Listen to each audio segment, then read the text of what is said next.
Hello everyone, today I will show you how to link bank account to PayPal. And here's how it is done.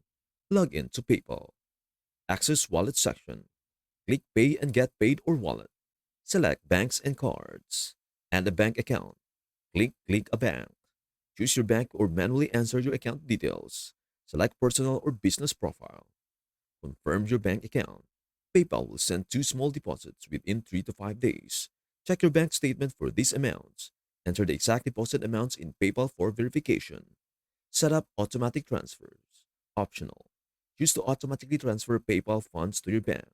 Set your bank as primary funding source if desired. Your bank account is now linked to PayPal. And that is everything you need to know about how to link bank account to PayPal. Before we end, may I humbly ask you a favor? Please do like, share, and subscribe to our channel. This means the world to us. Thank you so much for watching. We hope to see you in our next video.